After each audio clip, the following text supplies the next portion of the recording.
La maldición de Carmen Winstead. Finalizada la hora del almuerzo escolar, la maestra les comunicó a los alumnos que la junta directiva había planificado un simulacro de incendio en el que todos debían participar. Poco después sonó la alarma y los alumnos salieron para reunirse en el patio. Era un día caluroso, con el cielo despejado y un sol que hacía arder la piel, llenando las frentes de los estudiantes con pequeñas gotas de sudor. La maestra comenzó a leer la lista de nombres. Todos alzaban la mano y decían presente de forma mecánica, consumidos por el aburrimiento. Sin embargo, una chica de un grupo de 5 amigas se fijó en el hecho de que Carmen, una compañera de clase, estaba de pie junto a la alcantarilla, a la que le faltaba la tapa desde hacía semanas, y aún faltaba bastante para que la maestra leyera su nombre. Sus ojos brillaron. Carmen estaba entre las últimas de la larga lista organizada en orden alfabético. ¿Qué pasaría cuando la llamen si caía en la alcantarilla? Carmen está en la alcantarilla, podrían corear y entonces todos reirían a carcajadas y la pobre Carmen sería el hazmerreír.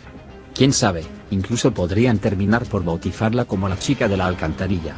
La oportunidad de romper el aburrimiento y hacer historia era perfecta, así que les comunicó discretamente la idea a sus 4 amigas y todas empezaron a agolparse en torno a Carmen, fingiendo torpeza para empujarla y hacerla caer sin que aquello pareciese premeditado.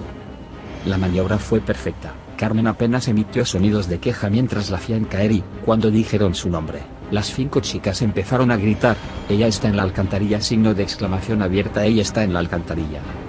Un mar de carcajadas se desató, pero las risas empezaron a silenciarse cuando la maestra se acercó a Darín, antes de que emitiera palabra alguna. Se giró y miró a todos con una mueca impregnada de angustia y terror. La situación no inspiraba risa alguna.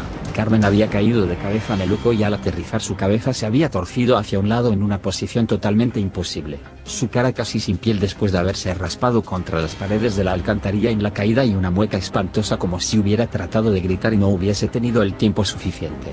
La sangre se dispersaba en un charco que se mezclaba con el excremento húmedo y maloliente que impregnaba todo su cuerpo. Las 5 chicas se acercaron a ver.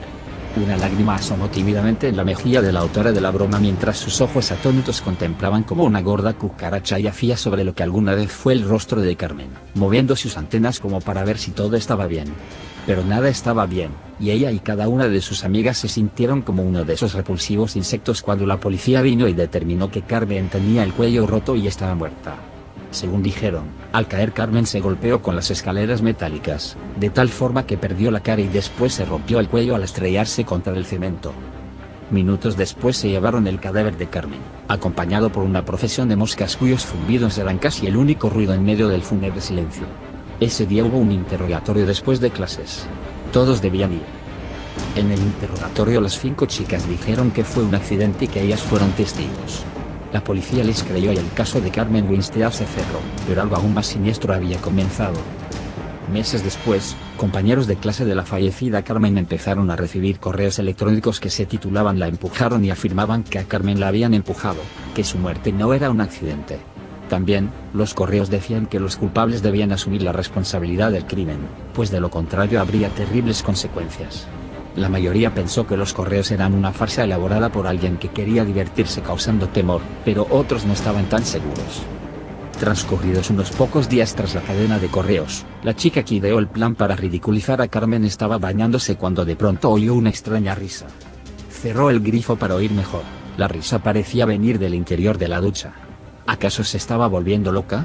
Aterrada, se secó rápidamente, se vistió, se despidió de su madre nerviosamente y se fue a dormir más temprano que de costumbre. 5 horas después su madre se despertó al oír un portazo en la puerta de entrada. Su hija no estaba en la habitación ni en lugar alguno de la casa.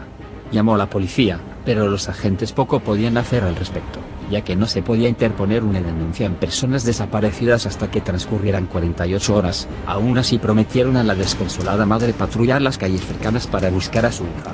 La búsqueda de familiares y amigos tampoco tuvo éxito y la chica no apareció aquella noche.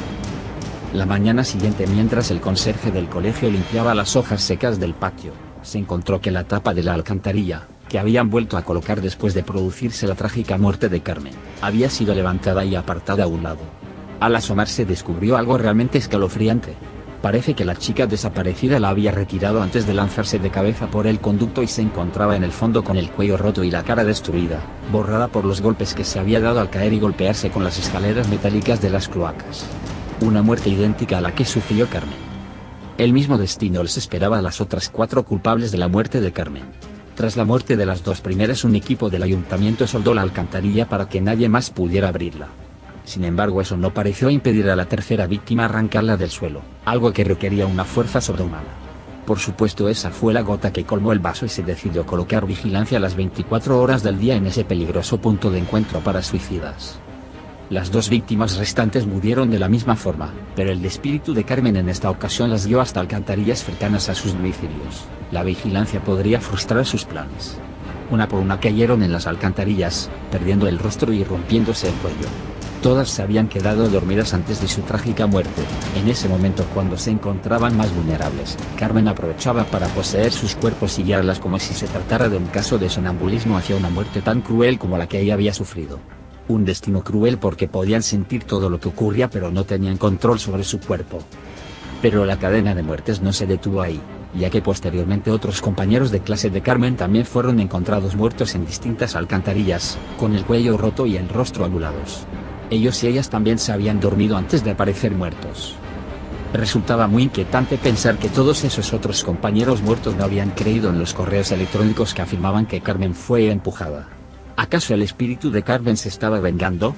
¿Podría eso explicar muertes tan extrañas en las que no se entendía cómo diablos los cuerpos habían ido a parar a la alcantarilla sin que nadie advirtiese con claridad el rumbo que las víctimas tomaban antes de ser asesinadas?